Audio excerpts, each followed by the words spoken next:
Welcome back to Before Your Build. I'm Ariana Adireh Anderson. And I'm Brandon Holland, Senior Sales Manager for ARIID Build. Yeah, and today we are going to talk about a topic that's been actually requested multiple times, and it is regards small bathrooms. So there's a lot of key points that we're going to point out, and we're excited to share. So why don't Yeah. you start, sir? Yeah, so I mean, I love this topic because I feel like every house has at least one small bathroom, right? Mhm. And so it kind of gets forgotten, gets neglected a little bit, and there are some ways that you can you know redesign your small bathroom without adding to the existing footprint. You're not changing the size of it, but you can give it some big vibes Yeah. and make it And we're cozy. talking about a bathroom, not a powder room. Because powder rooms are Right. usually are like, hey, we want to give attention. Usually there's more color, there's more thought and money put into it. But maybe that hallway bathroom that's really, 5 by 7 or something Yeah, yeah. that's smaller. What do you do with that to make it look expensive, nice, without like really adding to the square footage? Yeah, I mean, I see a lot of people going away from the having multiple bathtubs in their homes. Yeah. And usually, a home that was built in the 70s or 80s,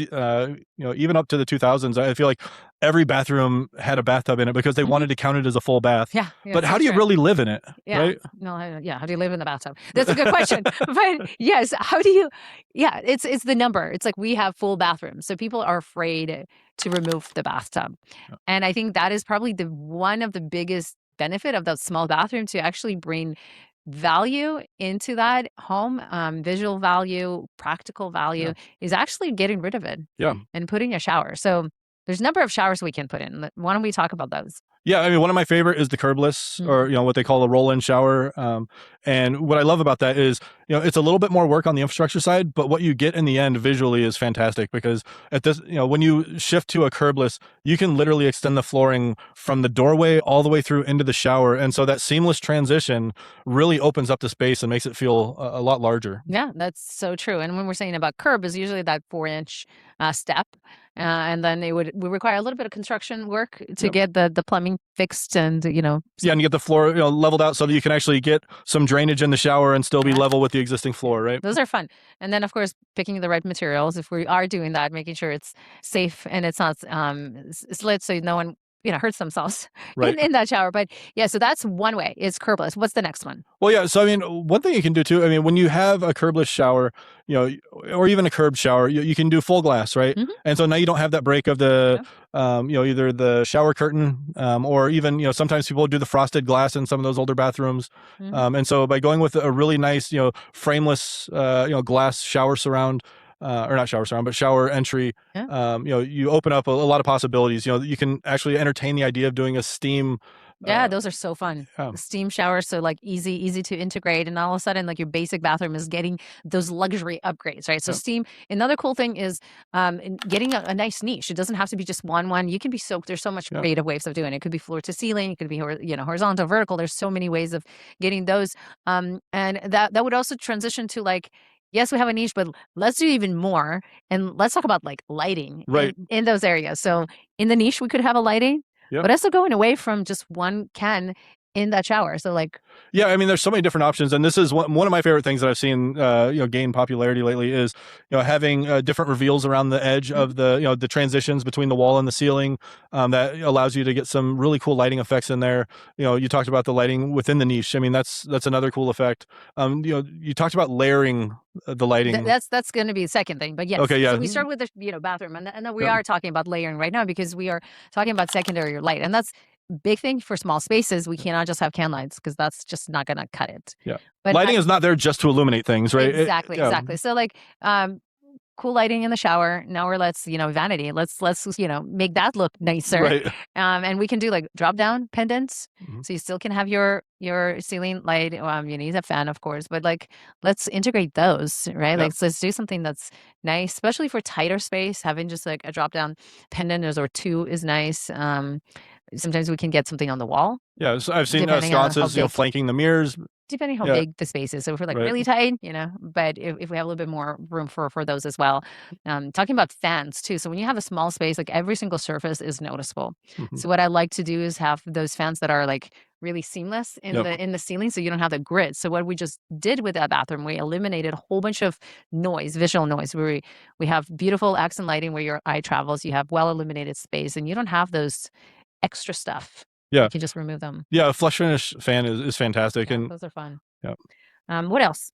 Well, so I mean, let's talk about the one thing we haven't talked about yet. I mean, the toilet. Okay. Yeah, I guess that's important for a yeah, bathroom, right? it We is. need that. And I will tell you, the the choices you have in what you choose for your toilet. I mean, there's a lot in just design and also in the ability to keep clean. If you have a small space, you want to be very careful you don't use a toilet that's gonna feel too bulky or command too much attention, right? Yes. So Yeah. I would suggest in these scenarios, especially smaller, inbuilt wall toilet, the tankless, that actually saves almost like 4 to 5 inches, which for a space, if you have like 60 inches, every single inch does count. So if Yeah. it gets pushed away, it's seamless, clean.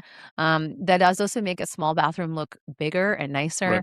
Right. We've also seen like some like even integrated controls for the toilet, so it's all part of a tile. So now like what you just did is like you even removed more visual noise, so that becomes Yeah. like even more exciting for that Yeah. small bathroom. Yeah, and I guess for me, it's like I feel like I'm kind of on the back end as far as what's cool and what's coming up because Yeah. I get to build it. You design it, like Yeah, you get to of come out course. with the new stuff, and I have to put it together. Well, the one thing that I would love some input on is what are some things you can do to wall finishes in a small Yeah, bathroom? those are fun. So like there's some materials which are um bathroom shower steam friendly that resemble a Venetian plaster, right? So like those materials are durable, really nice, gives the depth. So it's not just your textured wall and paint. Right. So that looks really nice. We also install like wallpaper.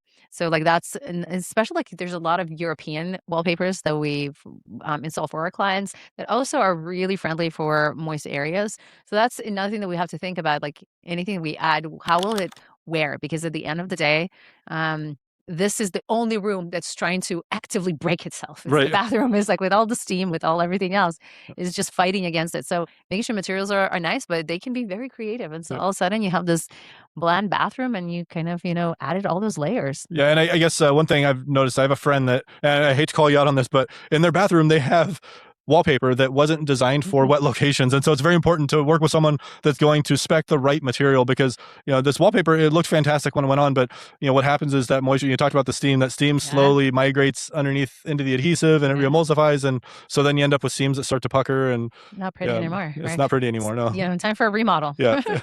To strip down. Yeah. Cool. So let's circle back of what we discussed. Like, what are the key elements to take a boring hallway bathroom, just like one of those small bathroom, and make it something interesting and special? Yeah, I think, I mean, from what it sounds like to me, is the best thing to do is just to eliminate everything from the space in your mind. Yeah.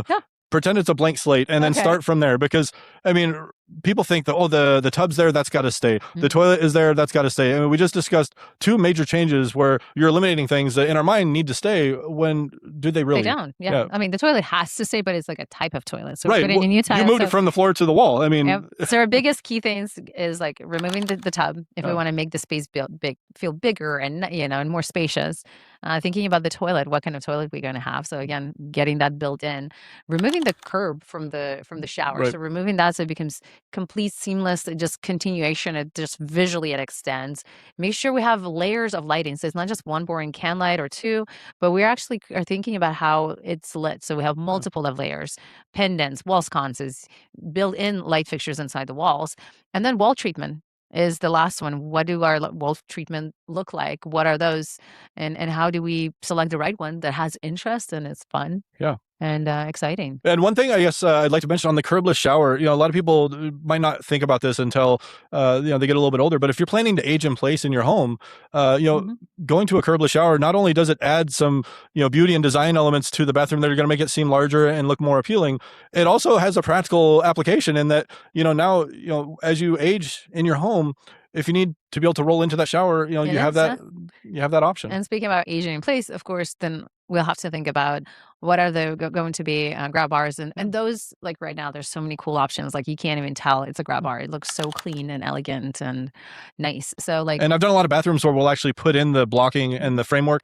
for the grab bars, and we'll map out where they are so that for now you don't have to have those elements in there. But I mean, the great part is now there's so many options that are attractive. When you do have to add the grab bar, you're not sacrificing that visual appeal of your space. and maybe we can talk a little bit more about aging in place in the bathrooms and what it needs. But yes, those things can serve multiple purposes, and we've designed bathrooms that really don't scream, "Hey, I'm aging in place here. Right. Something for grab bar," but it actually serves dual purposes, and I think those are fun. So, Yeah. um, Any other thoughts, any other suggestions for our clients? Do we want to leave as we depart this episode?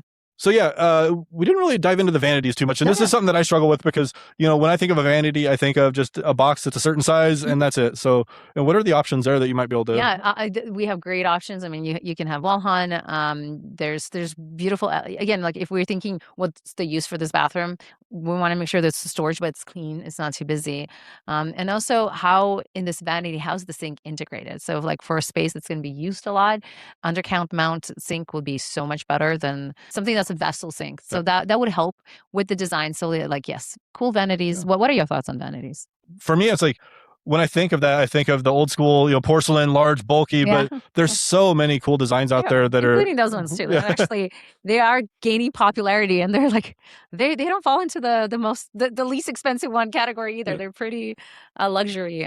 Even the bulky ones, but that's what I love about design. Cool vanity is a must. So that they would really like put the final touch on that remodel if we can visualize it. But those are our suggestions. So we'll wrap up this session. Well, yeah. So thank you for tuning in to Before You Build. I'm Brandon Holland. And I'm Ariana Adireh Anderson. And until next time.